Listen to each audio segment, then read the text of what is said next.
세 번째 시나리오는 중국의 속국이 되는 러시아. 러시아가 지금 뭐 중국의 속국이 된다고? 이런 생각을 못 하는 분들이 많은 것 같아요. 이미 지금 러시아는 중국의 좋게 말하면 주니어 파트너, 세게 말하면 속국, 조공국 됐다고 이런 표현을 하는 전문가들도 많이 있거든요. 누가 더 높은 사전 나라인가 했을 때 최근에 푸틴이 중국을 방문하는 거는 있어요. 근데 시진핑이 러시아를 방문하는 기억이 없어요. 누가 어디를 방문하냐 이 빈도를 계산해 보면은 어디가 더 높은지를 알 수 있을 것 같아요. 지금 푸틴이 중국을 자주 갑니다.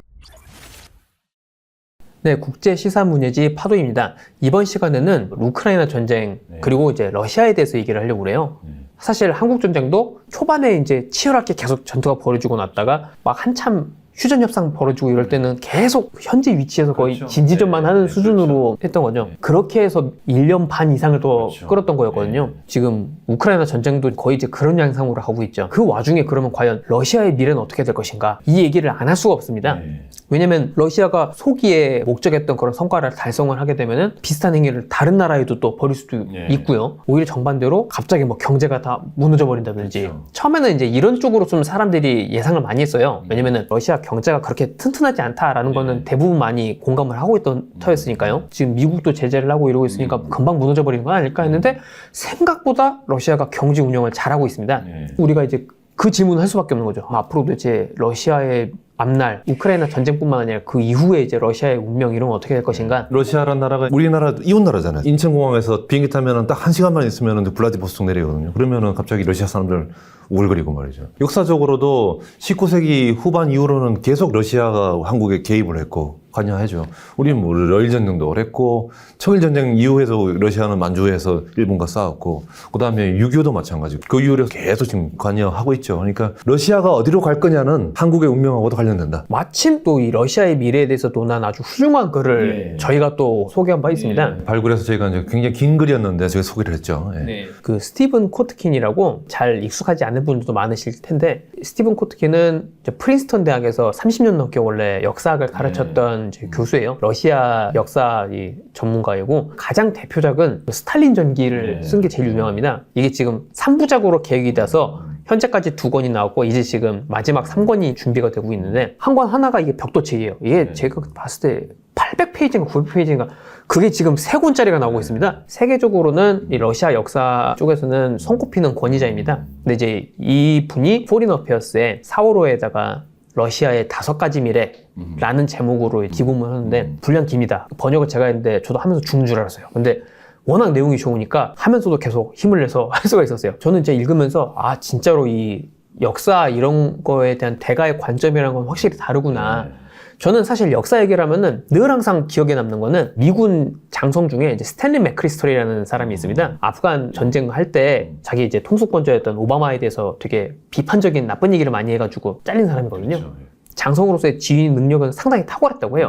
근데 이제 이 사람이 퇴역을 하고 나서는 리스크에 대한 책을 쓴 적이 있습니다. 역사를 이해하는 게 얼마나 중요하다고 생각하냐. 그러니까 맥크리스톨이 그런 얘기를 했어요. 필수라고 생각을 한다고. 역사를 공부하지 않으면은 어떤 상황에 대해서 다 개인적인 경험 차원에서만 생각을 해서 판단을 하게 되는데 역사라는 건 수많은 사람들의 결정과 수천 년 동안의 기록이 있잖아요. 그렇죠. 그 선택이 이제 쌓여서 만들어진 거니까 그걸 알아야지 내 경험 내에서만 갇히지 않고 진짜로 좀 더 인간 사회에 반영을 한 결정을 내릴 수 있다는 거죠. 거꾸로 말하면은 예컨대 사람도 역사라고 말하지만 개인으로 말하면 기억을 말하는 거거든요. 기억이 너무 짧으면은 맨날 10분밖에 기억 못 하고 있으면 이 사람은 그냥 어린아이인 거예요. 근데 우리가 사실은 나이가 들면서 많은 경험을 하니까 얼굴만 딱 봐도 쟤는 저런 스타일은 원래 저런 애야 라고 다 알게 되고 또 이럴 때는 이렇게 해야 되는 거 알게 되고 반복적인 게 있잖아요. 그래서 우리가 좀 지혜를 가지게 되는 거니까 결국은 역사를 많이 알아야 됩니다. 그러면 우리 하나하나씩 한번 좀 짚어볼까요? 예.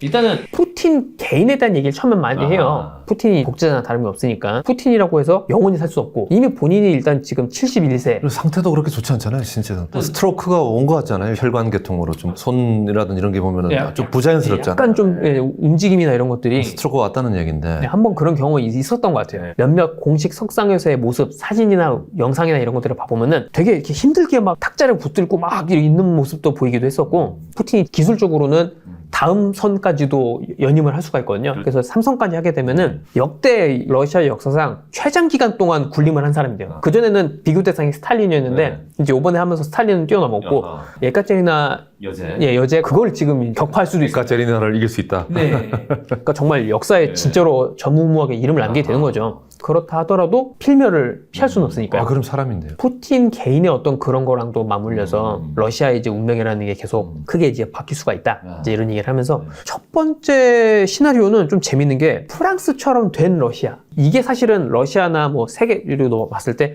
가장 이상적인 해피엔딩이죠. 프랑스 정도 돼가지고는 그렇게 문화도 꼽히고 말이에요. 자유롭잖아요, 또 프랑스게. 가끔 이제 반란이 일어나가지고 왕의 목을 날리기도 하고 그래서 그게 문제라서 그렇지. 그렇죠. 그런 의미에서 보면 프랑스랑 러시아랑 공통점이 꽤 있거든요. 그러니까 되게 찬란한 문화의 전통이 있는 나라들이고 둘 다.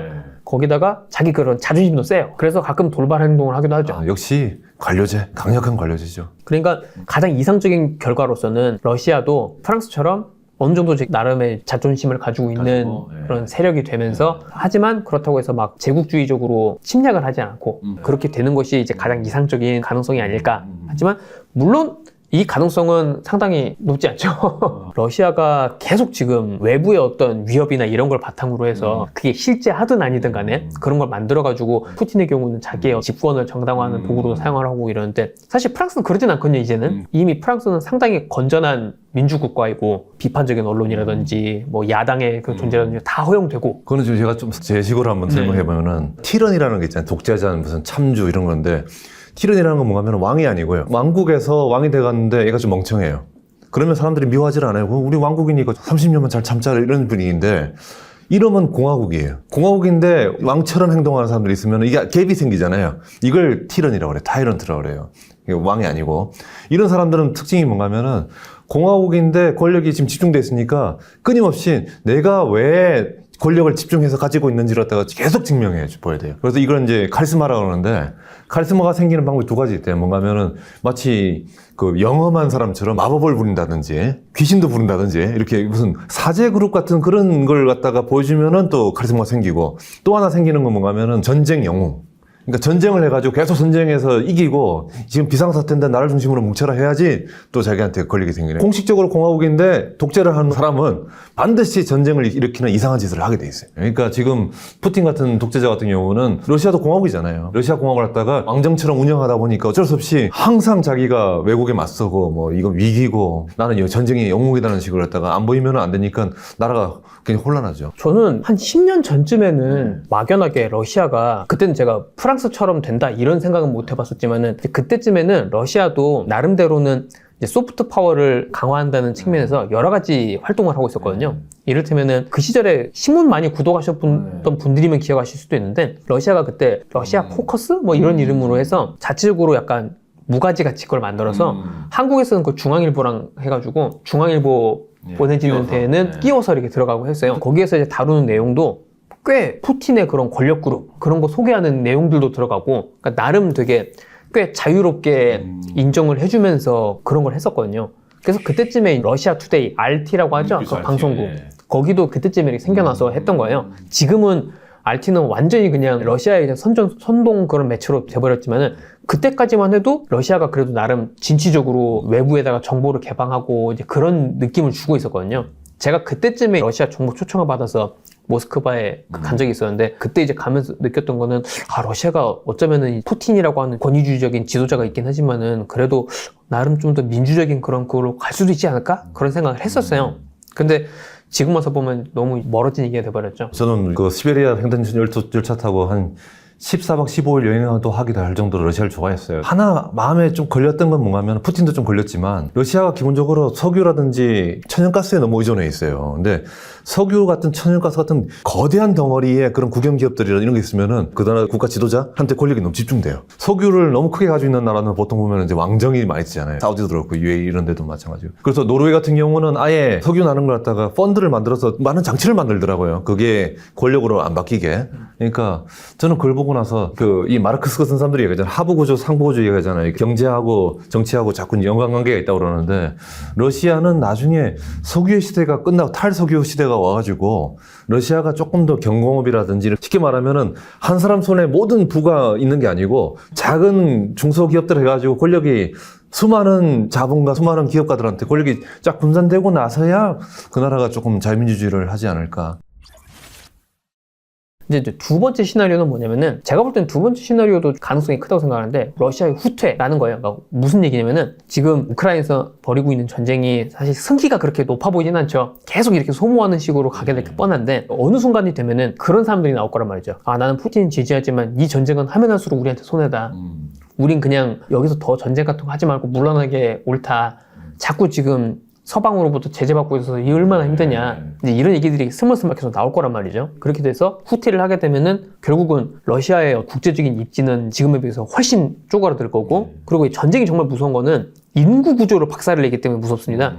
사실은 한참 일해서 경제 성장에 이바지해야 될 일꾼들이 다 죽어서 없어지는 거거든요. 그 한 번 인구 구조가 망가지면은 회복이 진짜 어렵습니다. 그래서 이런 상황이 돼버리면은 경제가 제대로 살아날 가능성은 사실은 거의 없다고 봐야 돼요.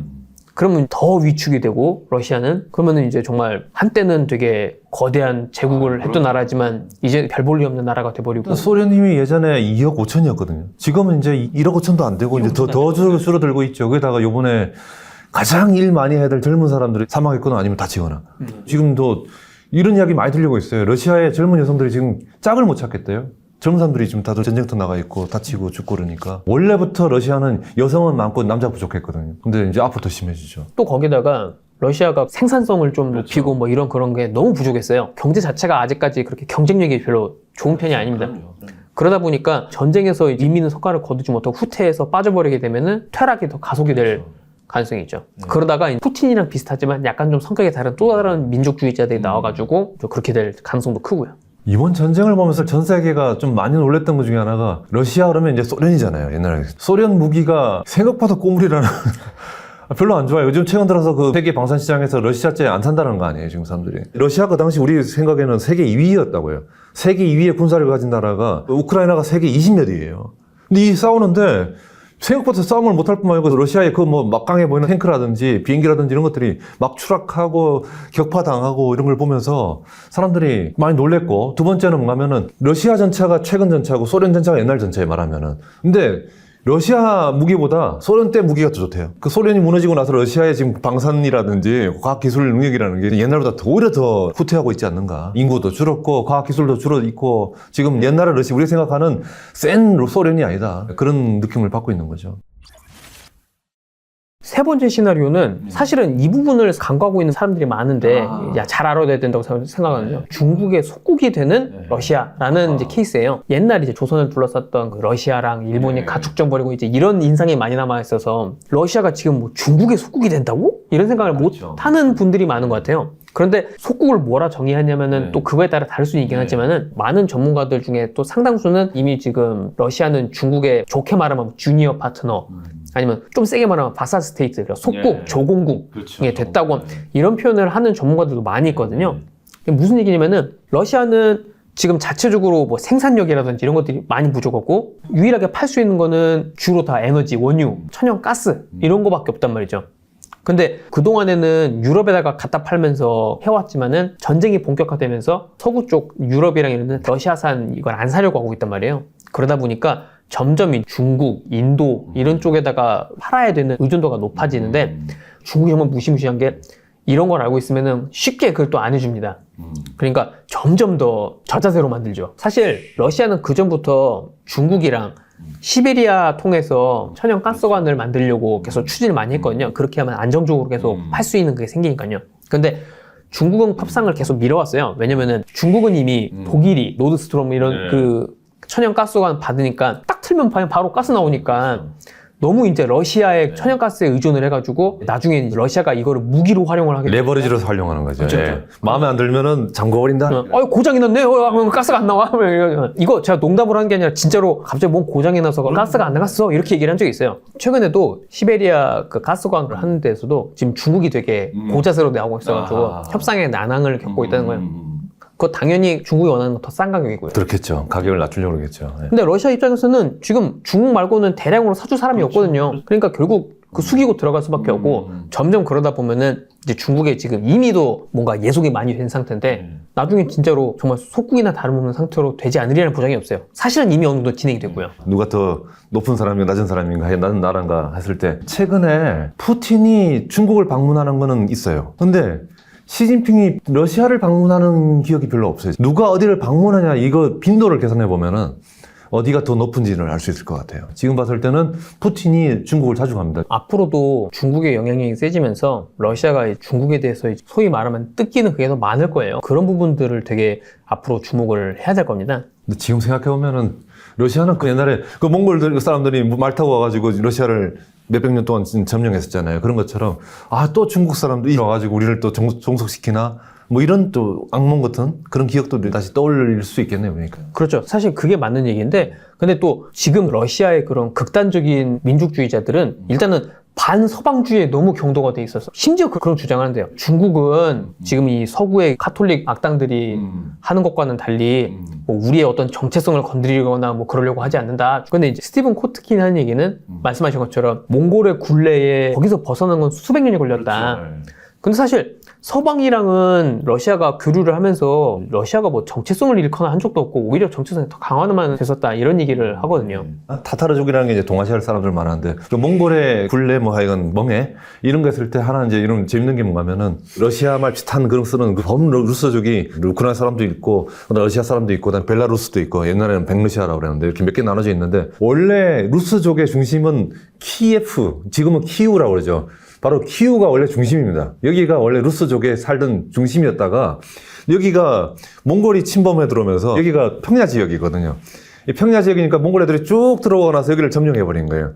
그래서 이 무시무시한 몽골족을 피해가지고 도망친 게 북쪽의 숲속으로 도망갔는데 그게 모스크바입니다. 그러면서 모스크바에 사는 지금의 러시아랑 그다음에 원래 키우에 있던 우크라이나족이 그때부터 이제 분리되기 시작하는 거죠. 쉽게 말하면 몽골의 침입이 러시아와 우크라이나를 갖다가 이제 분리시킨 거죠. 아마 러시아 사람 머릿속에서는 우리는 그래도 몽골한테 지배 안 받아서 이렇게 할지는 몰라요. 그럼 거꾸로 말하면은 지배를 받은 게 아니고 도망간 거지 이렇게 말할 수도 있고 그게 바로 이제 좀 차이가 있습니다. 우크라이나는 몽골의 지배를 오랫동안 받았죠. 네 번째 시나리오는 이게 또 좀 무시무시한 시나리오죠. 북한이 된 러시아. 사실 러시아랑 북한은 그냥 놓고 봐도 닮은 점은 사실 하나도 없죠. 과거에 공산주의에 이제 그런 거 그걸 받았던 거라든지 이런 거 있지. 나라 사이즈도 다르고 거기다가 북한은 또 지금 사실 이 한국이랑 대치 중인 상태이니까 그런 것들이 또 러시아랑은 좀 약간 분위기가 많이 다르죠. 그렇죠. 근데 그럼에도 불구하고 러시아가 수 틀리면 얼마든지 북한처럼 특히 더 위험한 거는 러시아의 케이스에는 오히려 그 독재 정권이나 이런 게 흔들리면서 핵무기라든지 생화학무기라든지 이런 것들의 통제력이 잃고 그렇게 되면 테러 주식들한테 그냥 비싼 값에다가 팔아버리고 이 테러를 또 확산시키는 그런 이제 존재가 될 가능성도 있는 거거든요. 근데 또 푸틴 정권도 계속 우크라이나 전쟁 벌이면서 이걸 어떻게든 흔들어 보려고 우리 핵무기 쓸 수 있어. 그렇죠. 이런 얘기를 하는데 북한스럽다는 얘기가 뭐냐면은 이 북한의 어떤 그런 방식이 원래 그렇잖아요. 처음에 이제 협상이 잘 됐던 이런 얘기를 하다가 갑자기 사전 예고도 없이 그냥 입장을 확 바꿔버린다든지. 근데 러시아도 사실은 북한이랑 비슷한 행위를 몇 번 했어요. 가장 두드러지는 건 뭐냐면은 우크라이나 전쟁이 격하게 벌어지고 있을 때 초기. 초기에 이제 중국은 자기네들도 약간 외교 강국으로 거듭나고자 그렇죠. 뭐 우크라이나 그쪽에도 사람 보내고 러시아에도 보내고 해서 중재하겠다. 한 번은 그런 적이 있었어요. 중국 외교관들이 러시아 갔다 와서는 우리가 지금 푸틴한테 약속 받았다. 핵 너 어디다가 더 배치를 한다든지 이런 식으로 안 할 거라고 그렇게 얘기를 했는데 그러고 얼마 안 돼가지고는 푸틴이 보란듯이 전술핵을 갖다가 벨라루스에다가 배치를 해버린 거예요. 벨라루스의 그 루카셴코는 거기도 이제 대표적인 또 독재자인데 푸틴이랑 엄청 친합니다. 그렇죠. 그러니까 걔한테 전술핵 하나를 이제 배치시켜가지고 이거 여차하면 쏠 수도 있다 인상을 주는 거죠. 중국 입장에서 보면 이게 얼마나 기분이 나쁘겠어요. 아유, 그럼요. 전 세계 외교 무대는 내가 이제 형님이 좀 돼보고 싶은 거잖아요. 그렇죠. 형님이 가서 내가 다 이야기해놨다 했는데요. 그러니까 해놓긴 몰라놨어요. 말 안 했는데. 푸틴 입장에서는 네가 무슨 형이야 이러는 거죠. 야 우리도 먹고 살아야지 하면서 이러다 보니까 전문가들도 야 이런 식으로 가면은 러시아가 이제 북한처럼 될 수 있는 거 아니야? 전쟁이 어떻게 되느냐 그리고 경제가 어떻게 되느냐 이런 것들에 따라서 러시아가 북한처럼 될 가능성도 사실은 적지는 않다라는 점 그게 또 있습니다. 다섯 번째 시나리오가 가장 위험한 좀 최악의 그거죠. 혼돈성의 러시아라는 건데 결국은 뭐 푸틴도 뭐 갑자기 급사하거나 하면은 이 다음에 누가 이걸 정권에 이을 것인지. 예전에 제가 경찰 간부 하는 친구한테 한번 이야기한 적이 있어요. 야, 경찰 간부 됐으니까 동네에 깡패들 다 소탕해라. 그랬더니 막 깡패들 소탕하면은 밑에 전혀 통제 안 되는 양아치 아이들이 이렇게 막 사고를 쳐서 안 된다고. 오히려 조금 더 질서 정연한 애들이 낫지. 그 사람들은 자기들끼리 무슨 이른바 나발이라고 하잖아요. 자기들끼리 좀 싸우지 일반 민간인들 그렇게 안 건드리는데 얘들을 딱 제거하고 나면 밑에 애들은 막 아무나 건드려가지고 사고 난다 그러더라고요. 그러니까 나쁜 나라라도 질서 잡힌 나라가 좋은 거죠. 지금 뭐 IT 이런 것처럼 수십 개 깡패들끼리 지들끼리 완전 싸우고 완전히 무정부 상태 빠지면은 진짜 이건 통제 안 되는 거거든요. 그러니까 그런 보다는 오히려 독재자가 난 거예요. 최근의 역사를 보더라도 그런 사례들이 많이 있거든요. 특히 미국이 개입을 해서 독재자를 그 처단을 했던 나라들. 지금 시리아 지금 그렇잖아요. 시리아도 그렇고요. 뭐 이집트도 이제 무바라크 제거하고 이러고 나니까 완전히 이라크도 그렇고요. 사담 후세인 저기 잡는다고 해서 잡아놔서 했더니 이제는 말카에다나 이런 쪽. IS도 그렇고요. 근데 IS 같은 경우가 사담 후세인이 데리고 있던 군인들이거든요. 원래 군인들 해체할 때 정말 조심해야 되는 게 군인들은 먹고 살 거 안 하면 이 사람들이 굉장히 위험한 사람들이에요. 그러니까 항상 군인들은 해체할 때도 연금도 주고 꼭 일자리 쉽게 정 안 되면 동사무소에 일자리 뺏어라도 줘야 되는 거예요.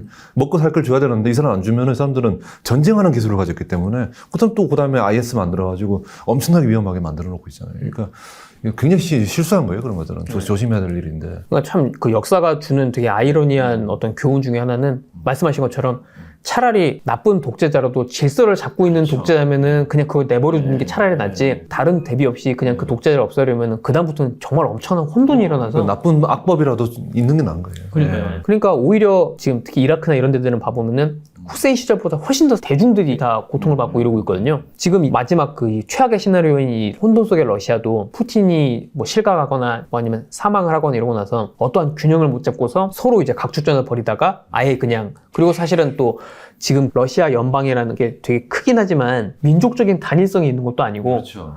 그렇다고 해서 공통의 그런 이상을 공유하는 나라들도 아니에요. 그리고 그 와중에 핵무기라든지 뭐 이런 것들이 이제 어디론가 빠져나가고 팔아치우고 하면은 당연히 전 세계적으로 재앙이 될 수밖에 없고요. 군벌 몇 개가 나눠서 가질 수도 있고요, 나라를. 그렇죠. 러시아가 또 사이버 범죄 이런 것도 사실은 되게 강하거든요. 사이버 범죄는 또 선진국이에요. 뭐 하다 보면 꼭 보면 러시아 애들이 나옵니다. 통제가 잘 안 되는 것 같아요. 그렇죠. 근데 그런 것도 만약에 그런 기술자들이 그동안은 뭐 정부 소속이나 뭐 해서 하고 있었을 건데 그 사람들이 여기저기 다 퍼져가지고 러시아 사람들 중에서 보면 또 가끔씩 수학이라든지 이런 거 잘하는 천재들 나오잖아요. 그런 친구들이 진짜 사이버 범죄 이런 데 들어오면은 그렇죠. 아마 지금 있을 거예요. 못 말릴 것 같은데. 꼭 러시아 그 천재 해커 이런 사람들 보면 이게 있거든요.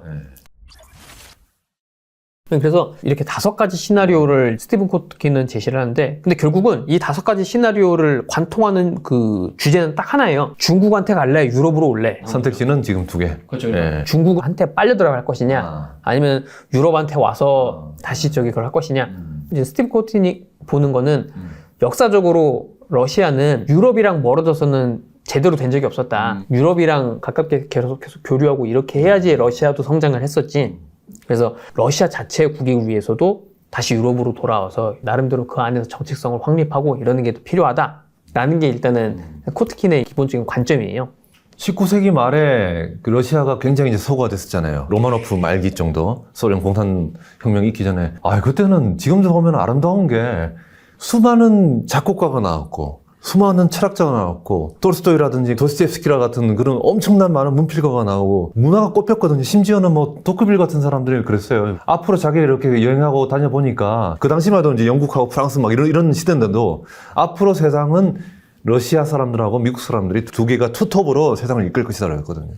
실제로 그렇게 얘기는 했죠. 네, 그런 분위기로 갔었죠, 사실은. 그 아름다웠던 러시아가 있는데 안타깝긴 해요. 러시아를 보면은 그 러시아가 갖고 있는 저력이 정말 큰데 지금 이게 뭐가 잘못된 방향으로 계속 저는 어렸을 때부터 러시아 문학 되게 좋아했고 러시아 음악도 좋아하고 그런데 다시 러시아가 조금 더 친서방 내지 말지만은 조금 더 자유로운 나라가 되면 좋겠고 그걸 위해서는 아까 제가 말씀드렸듯이 빨리 탈석유화 돼가지고 거기도 많은 기업가들이 해서 이렇게 권력이 좀 분산되면 좋겠어요. 그러면은 사회가 조금 더 시장 중심의 자유로운 나라가 되지 않겠는가 이런 생각이 듭니다. 네, 그래서 이번 시간에는 앞으로 이제 러시아가 어떤 방향으로 나아가느냐 이게 전 세계 질서뿐만 아니라 한국에 미친 영향도 클 거란 말이죠. 여기서 한마디 제가 더 좀 덧붙이고 싶은 거는 뭐냐면은 언젠가는 우리 통일될 거 아닙니까? 통일되고 이제 하나의 나라를 만들 텐데 러시아가 이렇게 팽창해 왔잖아요. 이쪽까지 블라디보스토크까지. 한반도가 처음으로 백인들하고 이웃을 하게 된 거예요. 우리의 이웃이 유럽인들이에요. 그러니까 러시아인이라 하지만 우리 눈에는 유럽인으로 보이잖아요. 그런 점에서 러시아는 우리의 이웃 국가하고 아주 가까운 나라. 우리 운명에 19세기 후반부터는 계속 영향을 미쳤던 나라니까 절대 잊으시면 안 됩니다. 러시아는 우리에게 영향을 미친 나라니까 우리는 계속 지켜봐야 됩니다. 그런 측면에서 역사의 한 그 대가가 이제 러시아의 5가지 미래에 대해서 시나리오 쓴 이거는 정말 한국이 앞으로 가야 될 길이나 그런 거에 관심이 있으신 분들은 꼭 한번 읽으시면 좋겠어요. 저희가 소개해서 꼭 이러는 게 아니라 저희는 또 읽어보고 아 진짜 좋다 이런 것들만 최대한 소개를 하려고 노력을 하기 때문에 고생해가지고 번역하고 편집했습니다. 그러니까 꼭 읽어봐 주십시오. 앞으로도 이런 좋은 글들을 많이 소개를 해드릴 거고요. 아직도 파도 카카오 채널 구독 안 하고 계시면 당장 들어가서 구독하시고 클릭 한 번만 하시면 돼요. 네, 저희가 저기 토요일 아침 9시마다 새로 올라오는 기사들 알림을 드리고 있습니다. 다 아주 주옥 같은 기사들이니까요. 꼭 저 등록하시고 읽어보시기 바랍니다. 예, 다음 시간에도 좋은 내용으로 찾아뵙겠습니다. 감사합니다.